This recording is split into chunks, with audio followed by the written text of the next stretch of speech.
Binde, my baby. Aidi, thong thin laga, thongangu, and a nupi mokonam toropaduda. I know, oh my god, what a nice voice. I like the voice of girl and a toban, eh?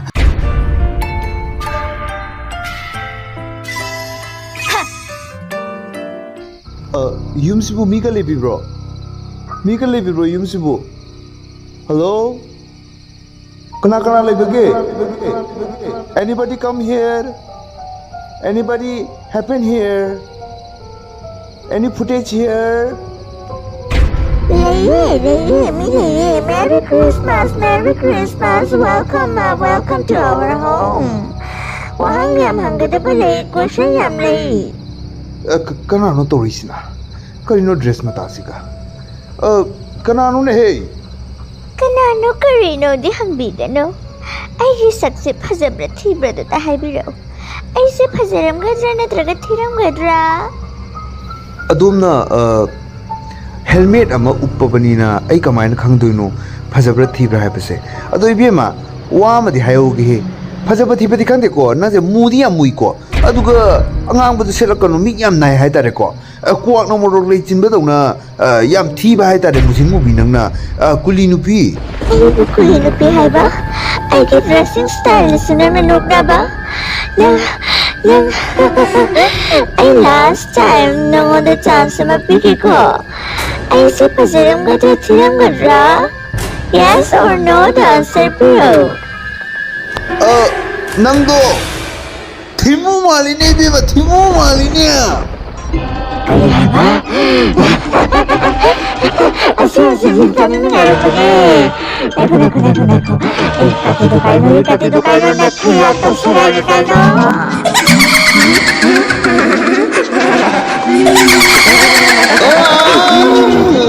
Binde! Kayo taurisipo! Binde! Hausikante niya, bisilse, amapaw, kuy na hingadre. Masisagay na kaki na chaktat na sinanatana na ladies eh. Nang bukani mata yaudri to kariginaw. Yan, yaudri to kariginaw nang bu.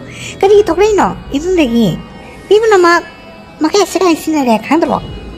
Kangine ichi Erika.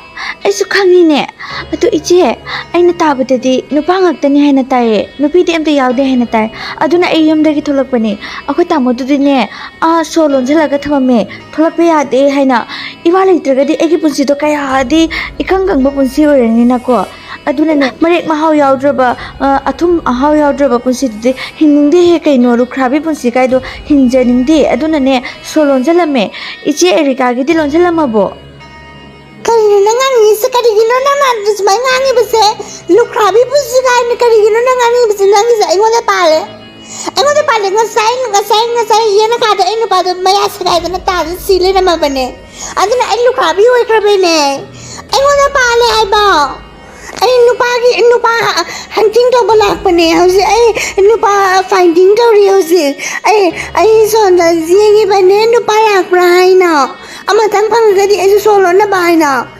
Masa iya na kada tarama ba nina kay gana ni ado na pati day pande na ngay so tarame lang do kare sa kumanda. Ya ida iche ka warisuna ne matamanga de sarupudi ay napado na ay guard to jarurage ay salage. Oh, guard to niya iba. Oh, nang napado ay ka bapasan na tamu.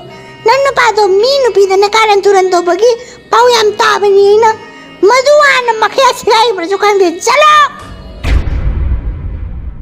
ay mo kayo na to isimuta mo ay mo ay solo na lera magatulang ano to ano ay magatamo na nakita na to nakaya sa isisigay na lera bisa kayo na tamo tamo na mukhumo na tamo sigira ba na to risibo surdi huli na tamo Binde, my baby. Aidi thong thin laga thongangu and a nupi mokonam toropaduda. I know, oh my god, what a nice voice. I like the voice of girl and a toban, eh? Adugadi, where a me? KHAYAT nupi do me.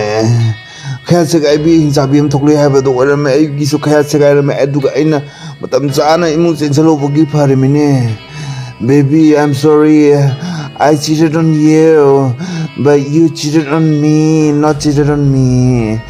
Oh my god. Kaino ne thimai ka nang na tori bu kaino ne nang bu oh ije rika dai mo na haru bu chume da na nupi da khara chopani nang nu ba do ina wa ru chu hai bu da chume da na nupi ma khona ma ta ba ya de ba ai na hai bu ni nang ba hanjana jana nupi ma khon ta ro ba di thula kano to kano ana so se pali ba se nupi da gi khara hing na le na ba gi ni hai ra ka ta mo na to mi se kai gi no hai pa Tamo nang ni na kaya to segai ka sigro nang pura ka ne ai ne doctor se tu si ne paisa ya pamui dular kam ko mun nupi ma ko da batin do kini nang sigro na parani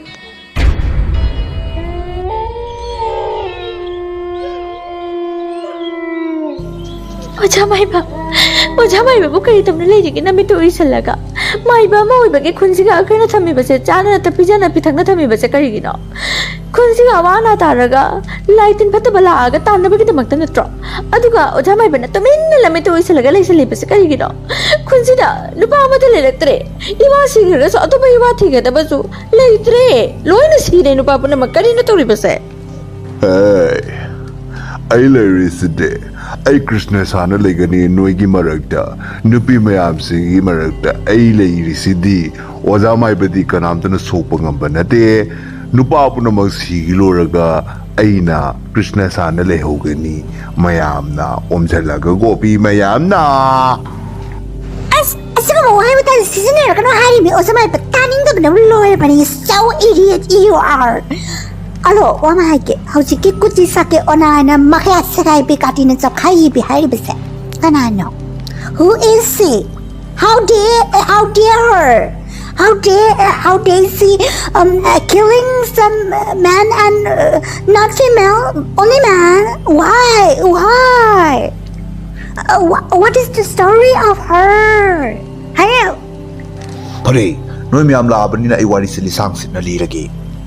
Kuchi sake ona hari nupi se khwai dagi masak phajabi nupi ni mamu phajabi moi gi kungang da leiram de moi gi lamdam du da leiram de adu dagi maka samurai oiba nupa amaka ka punna lohong khi ko yumam punjira khongda minar ki adubu maki nupa duna maki nupi sibu atoba nupa pa khurgani khanduna yumda tuminna leilena ba haiduna harakhe adu bulai bak thiri bati kari no habada mina yenglagani uragani ana mana yam panajari bado makoi gi la namba lakpagi damata ma se chat patarmi asidaki di mana yum se soron jhalamaga kuchi sake ona habadi magi nupi bu yum da thaname adubu mai nu pana lan se halaktra ba kobani na nupi sisu atop nu pa ga mari leina ba honar khi aduga noma numit amma magi nu pa se phat law na magi nupi bu unaningi haidra lan de ki chelaki adubu yumdo mana solo laga thamamba yumdo ihang hang tuna lerami aduga kedauri habada